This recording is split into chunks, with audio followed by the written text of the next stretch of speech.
আসসালামু আলাইকুম। প্রাকৃতিকভাবে যে মধু হয় এই মধু সংগ্রহ করা অথবা এই মধুর চাক কাটা আমাদের একটা নেশা বলতে পারেন। আমাদের গ্রামের আশেপাশে যেখানেই আমরা প্রাকৃতিকভাবে মধুর চাক দেখতে পাই সেখান থেকে মধু সংগ্রহ করার চেষ্টা করি। তবে সংগ্রহকৃত এই প্রাকৃতিক মধু আমরা কখনো বিক্রি করি না, এটা শুধুমাত্র আমরা আমাদের খাওয়ার জন্যই সংগ্রহ করে থাকি।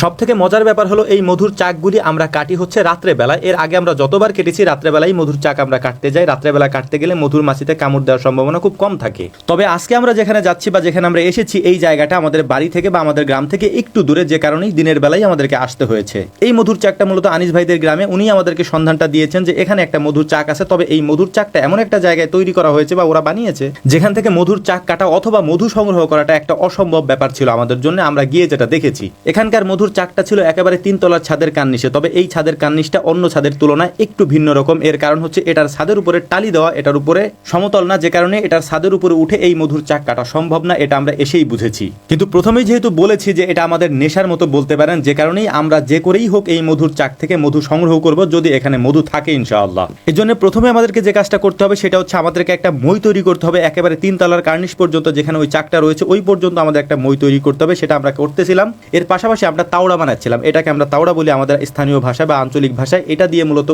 ধোয়া দেওয়া হয়। এই ধোয়ার কারণে মাছিগুলো এখান থেকে উড়ে চলে যাবে। তারপর আমরা ওই চাকটা কাটার চেষ্টা করবো ইনশাআল্লাহ। তবে যেহেতু দিনের বেলা মধুর চাক আমরা কাটতে এসেছি, যে কারণে সবার মধ্যে এক ধরনের ভয় কাজ করতেছিল যে এটা আমরা করতে পারবো কিনা, মাছিগুলো আমাদেরকে কামড় দেবে কিনা। এর পাশাপাশি কতক্ষণ পরপরই বৃষ্টি হচ্ছিল এবং ঝড়ও হচ্ছিল, যে কারণে আমাদেরকে বারবার ওখান থেকে কাজকর্ম বন্ধ করে দিয়ে তারপর হচ্ছে যে বৃষ্টির জন্য আলাদা একটা জায়গায় এসে বসে তারপর অপেক্ষা করতে হচ্ছিল কখন বৃষ্টি কমবে। বৃষ্টি কমার পর আমরা যে মইটা তৈরি করেছি এই মইটাকে আমরা ওখানে উঠানোর চেষ্টা করতেছিলাম। এটা যেহেতু অনেক বেশি ভারী হয়ে গিয়েছে, যে কারণে উঠাতে আমাদের অনেক বেশি কষ্ট হচ্ছিল। তো যাই হোক, অনেক চেষ্টার পর এটাকে আমরা উঠাতে পেরেছিলাম। তবে অনেক বেশি কষ্ট আমাদের হয়েছে এবং এই বাঁশটা যেহেতু কাঁচা ছিল, পরবর্তীতে এই বাঁশের কারণে ছোটখাটো একটা দুর্ঘটনা আমাদের সাথে ঘটে, সেটাও আমরা ভিডিওতে আপনাদেরকে দেখাবো। এখানে যে মইটা আমরা তৈরি করেছি এই মইতে হালকা মানুষ উঠতে হবে, বেশি ভারী মানুষ উঠলে এটা ভেঙে পড়ে যাওয়ার সম্ভাবনা আছে, যেহেতু দুইটা বাঁশই হচ্ছে কাঁচা বাঁশ। তো আলহামদুলিল্লাহ সব কাজ কমপ্লিট করার পর আমরা যখন চাকে ধোয়া দেওয়ার জন্য ওই লাঠিটাকে একেবারে চাক পর্যন্ত নিয়ে গিয়েছি এবং ধোয়া যাওয়ার পরে মাছিগুলি যখন ওরা শুরু করেছে, আমি দেখলাম আমার পাশ থেকে দৌড়ে সবাই চলে গিয়েছে। তো আমি একাই তাওড়াটা ধরে রেখেছিলাম যাতে করে মাছিগুলি এখান থেকে উড়ে চলে যায়, আমরা মধুর চাকটা খুব সুন্দরভাবে কাটতে পারি। তো যাই হোক, ধোয়া দেওয়ার পর মাছিগুলি এখান থেকে উড়ে চলে গিয়েছে এবং চাকের মধ্য থেকে এখন এক সাইডে মধু দেখা যাচ্ছে। এবং ওই মধুগুলি সংগ্রহ করার জন্য আনিস ভাই মূলত এই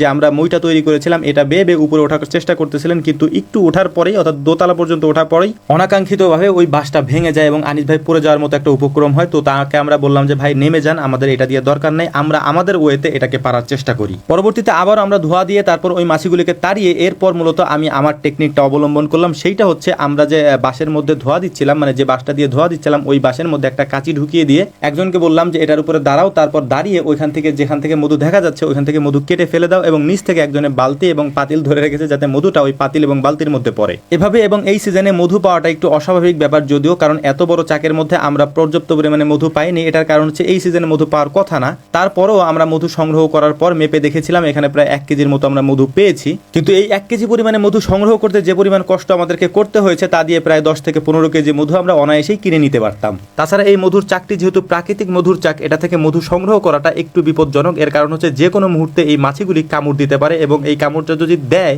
তাহলে একটা দুইটা দিবে না, একসাথে অনেকগুলা করে এক একজনকে দেওয়া শুরু করবে, যেটা সহ্য করাটা আমাদের পক্ষে হয়তো সম্ভব হতো না। তো যাই হোক, আলহামদুলিল্লাহ অনেক কষ্ট হওয়ার পরেও সহি সালামতে আমরা মধু পাড়তে পেরেছি এবং এই মধু পাড়ার পরে সবাই খুব ইচ্ছা মতো মধু খাচ্ছিল। মধু খাওয়ার পরে একেবারে জামা কাপড় খুলে তারপর এখানে সবাই শুয়ে বসে গড়াগড়ি করতেছিল, কারণ মধু হচ্ছে গরম জিনিস, এটা খেলে শরীর একেবারে ঘেমে যাওয়ার মতো উপক্রম হয় যদি বেশি খাওয়া হয়। আর যেহেতু এটা একেবারে পিওর, আমরা মাত্রই চাক থেকে কেটে নামিয়েছি, তাই এটার পিওরিটি নিয়ে প্রশ্ন তোলার কোনো সুযোগ নাই। তো যাই হোক, আলহামদুলিল্লাহ আমরা আমাদের কাজগুলি কমপ্লিট করতে পেরেছি। কিছু পরিমাণে মধু আমরা নিয়ে যাচ্ছি খাওয়ার পরে। তো যাই হোক, আপনারা আমাদের জন্য দোয়া করবেন। আসসালামু আলাইকুম রহমতুল্লাহ।